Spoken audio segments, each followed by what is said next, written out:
இடியாப்பத்துக்கு side டிஷ்ஷாக எல்லா வெஜிடபிள்ஸும் போட்டு தேங்காய் பால் குருமா எப்படி செய்கிறதுன்னு பார்க்கலாமா?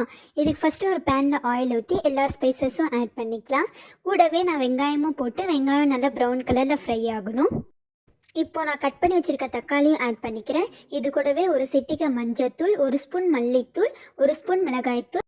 இப்போது 2 பச்சை மிளகா, நம்ம கட் பண்ணி வச்சுருக்க கேரட், பீன்ஸ், பொட்டேட்டோ இது எல்லாத்தையும் ஆட் பண்ணி நான் நல்லா ஃப்ரை பண்ணிக்க போகிறேன். இப்போ ஒரு மிக்ஸி ஜாரில் நம்ம கட் பண்ணி வச்சுருக்க தேங்காய், கொஞ்சமாக சோம்பு போட்டு நல்லா பேஸ்ட் மாதிரி நான் அரைச்சிக்க போகிறேன்.